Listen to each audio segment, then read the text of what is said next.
అడ్డగోలుగా అన్వయిస్తే దాన్ని తీసుకోకూడదు, గుర్తుపెట్టుకోవాలి. అడ్డగోలుగా దేని వాక్యం అన్వయిస్తే తీసుకోకూడదు.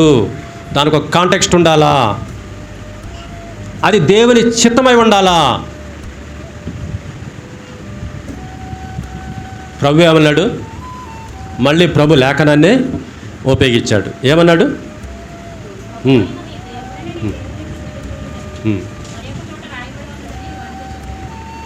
ప్రభు అయిన నీ దేవుణ్ణి శోధించొద్దు. ఇశ్రాయేలు ప్రజలు అరణ్య మార్గంలో కొంత సమయం నీళ్ళు లేకపోయేటప్పటికి, ఓ 2 పూటల ఆహారం లేట్ అయ్యేటప్పటికి శనిగారు గోనిగారు దేవుని శోధించారు.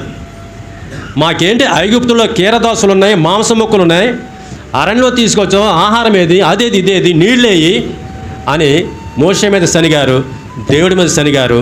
దేవుడు వాళ్ళని అరణ్యంలో రాల్చేశాడు. కాబట్టి దేవుని శోధించకూడదు. నువ్వు పెట్టగలవా, చేయగలవా చూసుకో. నువ్వు పెట్టలేకపోతే ఇంకో దేవుడి దగ్గరికి వెళ్ళిపోతా. నువ్వు పెట్టగలవా ఈ మందిరంలో, చేయగలవా అని అనుకునే చెయ్యి, లేకపోతే ఇంకో మందిరికి వెళ్ళిపోతా. అక్కడే జరిగిపోతున్నాయి. అక్కడ ఈ టైపు చాలా మోసం. దేవుణ్ణి శోధించడం లెక్కది, దేవుణ్ణి టెస్ట్ చేయటం లెక్క. దేవుణ్ణి ఎవరన్నా శోధిస్తారండి? శోధన అంటే టెస్ట్ చేయటం, శోధన అంటే టెస్ట్ చేయటం, టీఎస్ టెస్ట్ చేయటం. ఆ దేవుణ్ణి మనిషి శోధించడం ఏంటండి? నువ్వు పెట్టగలగా, చేయగలవా, నీకు దమ్ముందా అన్నట్టుగా ప్రదర్శించడం ఏంటంటే ఒక మనిషి, ఆఫ్టర్ ఆల్ మనిషి, దేవుణ్ణి వీడంతా దేవుడంతా.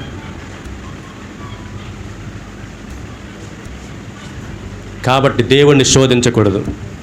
ఇది ఇవ్వలేదే, అది ఇవ్వలేదే, ఇంతకాలంగా మందిరాని కోసం ఇది ఇవ్వలే, అది ఇవ్వలేదే, ఆ మందిరికి వెళ్ళిన వాళ్ళకి బడబడ జరిగిపోతున్నాయే, అక్కడ వేలాది మంది వెళ్ళిపోతున్నారే కుప్పతెప్పలుగా. మోసం మోసం, దగాలో పడబాకండి. శ్రేష్టమైన వాక్యం జీవాహారం, అది ముఖ్యం. దేవుని చిత్తం నీ జీవితంలో నెరవేర్చబడటం ఆయన చిత్తం. అంతేగాని లోకపరవాటుకు వెంపర్లాడవద్దు. దేవుని శోధించకూడదు, దేవుని పరీక్షించకూడదు. డాక్టర్లు పేషెంట్ని పరీక్షిస్తారు, అతని బ్లడ్ అవి ఇవి. డాక్టర్ పరీక్షిస్తాడా రోగిని? రోగి డాక్టర్ని పరీక్షిస్తాడా? బెడ్ మీద ఉన్న రోగి డాక్టర్ వస్తాడు టెస్ట్ చేస్తానని. లేదు కూర్చో డాక్టరా, పడుకో నేను చేస్తాంటే ఎలా ఉంటుంది? ఎంత దారుణం అది, ఎంత దారుణం. దేవుడు మనల్ని టెస్ట్ చేయాలి కానీ మనం దేవుడిని టెస్ట్ చేయకూడదు, పరీక్షించకూడదు. ఆయన సార్వభౌమాధికారంలో ఏం చేయాలో చేస్తాడు, ఎప్పుడు చేయాలో చేస్తాడు, ఎలా చేయాలో చేస్తాడు. ఆయన టైమింగ్ శోధించకూడదు. ఇప్పుడు ఇచ్చేస్తావా ఇవ్వా, 3 నెలలు 7 వారాలు ప్రార్థన పెట్టించుకున్నా, ఇక చేస్తావా చేయవా. దేవుడికి టైం పెట్టకూడదు, దేవుడికి లిమిటేషన్స్ పెట్టకూడదు. జాగ్రత్త. దేవుని చిత్తం మన జీవితాల్లో జరగాలి, ఆయన టైమింగ్లో జరగాలి. శోధించొద్దు. దేవుడిని అన్నాడు, వాడు తోక ముడిచాడు, వెలుపల ఇంకొక ప్రయత్నం చేశాడు. 2 శోధనలు ప్రభు జయించాడు. మొదటి శోధన శరీరాశ, ఆకలి, శరీరాశ.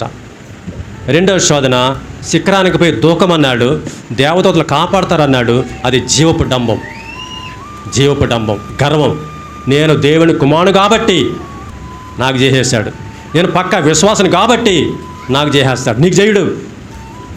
అతిశయం, డాంబికం, జీవపు డంబం, అది పాపం. ప్రభువు జీవపు డంబమైన పాపంలో పడిపోలా.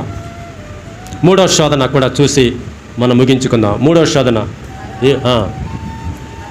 9వ వచనం నుంచి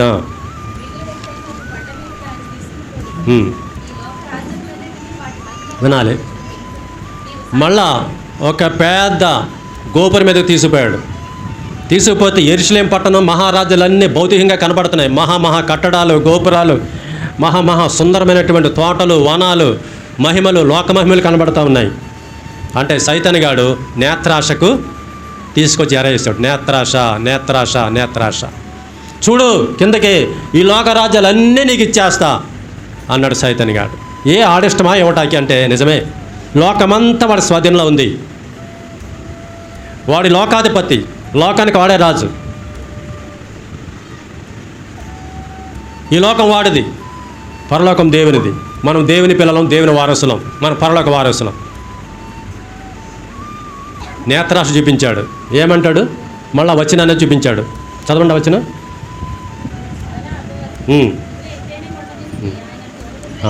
8:9 చదవండి.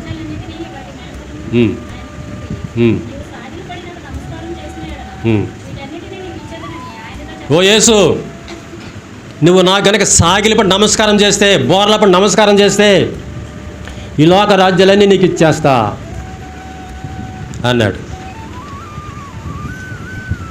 యేసు ప్రభు ఎందుకు వచ్చాడో ఆయనకు తెలుసు. తండ్రి ఆయన ఈ లోకానికి ఎందుకు పంపాడో తెలుసు. యేసు ప్రభు లోకానికి వచ్చింది పెళ్ళిళ్ళు చేసుకొని అయ్యండి ఊరేగించుకోవడానికి, అంబారం మీద ఎక్కించుకోవటానికి, ఏనుగు మీద తిరుగుతారు కదా భార్య భర్తలు, వెంకట స్వామి అలావిడి, రాములవారు, సీతమ్మ గారు. ఆటికి రాలా. ఈ రాజ్యాలు ఉన్నాయి కదా వాటి కోసం రాలా. కీర్తన 2:8 చూడండి. కీర్తన 2:8 ముగిస్తాను, కొంచెం ఊపిరి పట్టండి, అయిపోయింది. కీర్తన 2:8 తండ్రి అన్నాడు యేసుప్రభుతో, కొడుక నన్ను అడుగు, జనాలు నీకు శ్వాసంగా ఇచ్చేస్తా, భూమి దిగంతల వరకు నీకు ఇచ్చేస్తా అని తండ్రి కొడుకు వాగ్దానం చేస్తే ఈడెవడ మధ్యలో నేను ఇచ్చేస్తా ఇవన్నీ అంటాడు. ఇది అడ్డగోల్దానం. వాడంతా అడ్డగోల్దానం అనండి సైతాన్ గాడు. మనం ఉత్తిన పడిపోతాం. ఈడెవడండి ప్రభుకి ఇవ్వడానికి? ప్రస్తుతం వాడది లోకం. తండ్రి ఏ రాజ్యం ఇస్తానన్నాడు? 2వ కీర్తన 8వ వచనంలో, యేసు బలియాగం అవ్వాలి, సిలువలో రక్తం కార్చాలి, ప్రాణం పెట్టాలి, తిరిగి లేవాలి, యేసునందు విశ్వాసం ఉంచుకున్న వాళ్ళ జనాంగం తయారవ్వాలి. అది నూతన రాజ్యం. ఆ రాజ్యాన్ని తండ్రి కుమారుడికి వాగ్దానం చేస్తే ఈడే రాజ్యం ఇస్తానంటాడు, ఈ లోక రాజ్యం ఇస్తానంటున్నాడు. ఎంత తిప్రియ వాక్యం మెలికి పెడతాడు, ఆడు ట్విస్ట్ చేస్తాడు, మనం నమ్మబలుగుతాడు. ఆడు వాక్యం ఉందగా చెబుతున్నాడుగా పాదిరి గారు, నమ్మేస్తాం.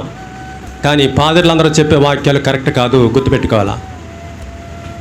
అందరిని అంట్లా కొద్దిమందిని. కనుక ప్రభువుకు తెలుసు ఎందుకు వచ్చాడో, ఆయన రాజ్యం ఎలా సంపాదించుకోవాలో ప్రభువుకు తెలుసు. తన కొడుక్కి తండ్రి అని దేవుడు ఏ రాజ్యం ఇవ్వాలో, ఎలా ఇవ్వాలో, ఎప్పుడు ఇవ్వాలో ఆయనకు తెలుసు. మధ్యలో బుడంకాలకి వచ్చి వీడు ప్రభువుని శోధిస్తూ ఉన్నాడు. మనం పడిపోతాం కానీ ప్రభువు పడల. దేవుని చిత్తం ఏంటో తెలుసు, దేవుని పద్ధతి ఏంటో తెలుసు, దేవుని టైమింగ్ తెలుసు. అంచేత చివరికి ఏమన్నాడు? అరే సైతానిగా, నీకు కదరా మొక్కేది, ప్రభు అయినా నీ దేవుని మొక్కు అనుంది. ద్వితీయోపదేశకాండం మాటలు చెప్పాడు ప్రభు. అన్నీ చూపించట టైం లేదు. ద్వితీయోపదేశకాండంలో వాక్యాలు చెప్పాడు ప్రభు. దేవునికి ఒక్కడికే మొక్కాలా. కొంతమంది సంఘస్థులు పాదిరి గారి కాళ్ళ మీద పడిపోతున్నారండి, నేను చూశాను. ఎంత అపచారం దేవుడికి, ఎంత అపచారం అండి. ఓ తెల్లగొట్లేసి వస్తారు, ఈ ఆళ్ళే దైవాంశ సంభూతుల్లాగా, ఈ ఆళ్ళే అప్పుడే పరలోకం వచ్చినట్టుగా పాదిరులు కొంతమంది. ఎంత అపచారం అండి. దేవుడికి చెందాల్సిన మొక్కటం, ఆరాధన, మొక్కటం అంటే ఆరాధన, దేవుడికి చెందాల్సిన నమస్కారాలు, దేవుడికి చెందాల్సిన ఘనత, దేవునికి మనుషుల ద్వారా పొందాల్సిన ప్రభావము, ఆ మహిమ, ఘనత, ఆ మొక్కడం, ఆయన్ను ఆరాధించటం, ఆయన్నే పైకెత్తడం, ఆయన్నే స్తుతించడం అనేది పోయింది. పాదిరి గారికి భజన అయిపోయిందండి. వేదన వచ్చేస్తూ ఉంటుంది ఇలాంటి సంఘటన చూసినప్పుడు. చాలా సంఘాలు అలా ఉన్నాయి. పాదిరి గారికి వణుకుతున్నారు, భయపడుతున్నారు, పాదిరి గారిని పూజిస్తున్నారండి. ఇక్కడ వ్యవహారం లేదు. దేవునికి వందనాలు. యేసు ప్రభుకు మాత్రమే మొక్కండి, నాకు కాదు, పాదిరికి కాదు, బిషప్కి కాదు, ఎవరికే కాదు. ఆయన నమస్కారం చేయండి, వందనాలు చేయండి, గౌరవించండి, ఇది ఉంటే పెట్టండి, ఇవ్వండి, అంతవరకే. అంతకు మించి దేవుడి కంటే పై స్థానాన్ని పాదిరికి ఇస్తే అది పాపం. యేసు ప్రభు చేయలా. యేసుకే మొక్కాలా. కొంతమంది యేసు ఫోటో ఇంట్లో పెట్టుకుని అగరొత్తులు వెలిగిస్తారు, అది కూడా పాపమే. యేసుకే మొక్కాలా. ఆయన సజీవుడు, కనబడడు, వాక్యంలో ఉన్నాడు. ఆత్మతో ఆయన చూడండి, ఆత్మనేత్రాలతో పరిశీలించండి, ఆయన్నే మొక్కండి. ఆయన పటాలు అమ్ముతారు బజారులో, ఫోటోలు తెచ్చుకుని ఇంట్లో పెట్టుకుని పూజలు చేయకండి, పాపం అది. మనుషులు మొక్కొద్దు, ఎంత గొప్ప పాదిరైనా. ఆయన హైదరాబాద్లో ఉండి 30,000 మంది సంఘాలు చేసుకుని ప్రసంగాలు చెప్పినా, తెరలబెట్టి ఊళ్ళల్లో ప్రసంగాలు చెప్పినా ఎవడికి మొక్కొద్దు. మనుషుడు వాడికి ఎవడికి మొక్కొద్దు, మొక్కుతుంది పాపం. ప్రభు అన్నాడు, దేవునికి మాత్రమే మొక్కాలి. నేను దేవుని కుమారుని 100కి 100 కానీ నీకు మాత్రం లొంగను. నువ్వు అనుకున్నట్టుగా నేను ఆడను. నేను మనుష్య కుమారుడు 100కి 100 నువ్వు చెప్పినట్టు నేను ఆడను. సాతాను యేసు ప్రభు మనుష్యుడిగా ఉన్న నేపథ్యంలో 3 రకాల శోధనలు తెచ్చిపెట్టాడు. ఆ 3 లోకములు ఉన్నాయి. 1 యోహాను 2:15 ఉంటుంది. లోకములు ఉన్నదంతా శరీరాశ, నేత్రాశ, జీవపుడంబము అవి దేవుడి నుంచి వచ్చినవి కావు.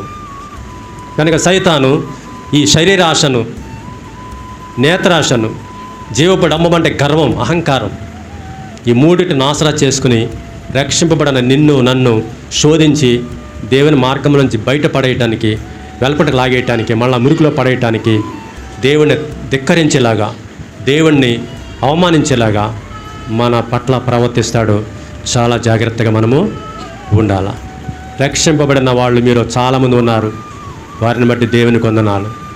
గమనిద్దాం, యేసు కూడా మనుష్యుడిగానే శోధన ఎదుర్కొన్నాడు, జయించాడు.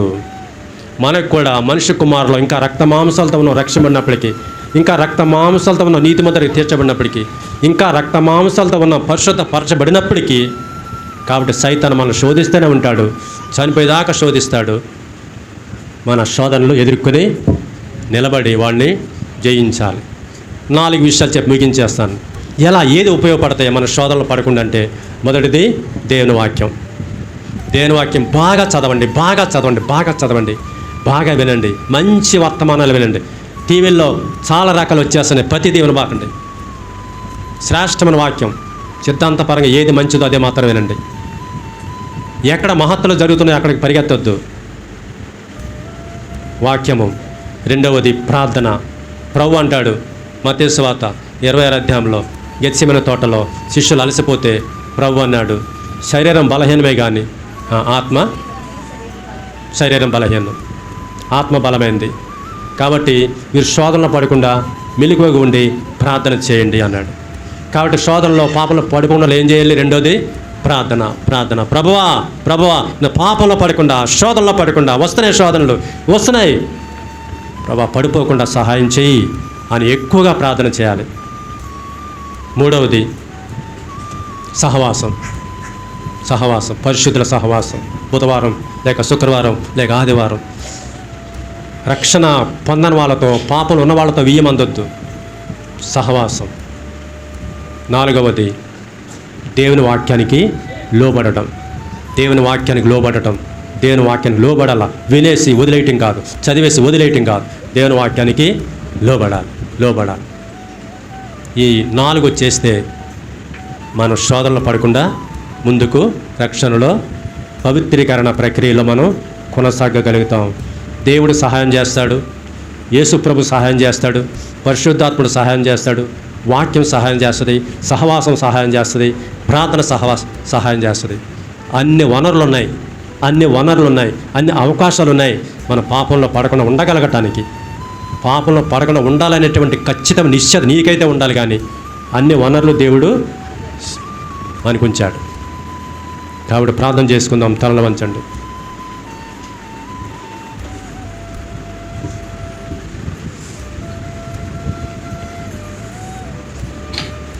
ప్రార్థన చేద్దాం. తలలు వంచండి. అటు దిక్కులు చూడ, తల్ల వంచండి. తల్ల వంచాలి. రక్షణ పొందకపోతే రక్షణ కొరకు ఆలోచన చేయండి. రక్షింపబడిన వాళ్ళు విన్నారు, మీకు ఒక రక్షణ నిశ్చయత వచ్చింది దేవుని వాక్యాన్ని బట్టి.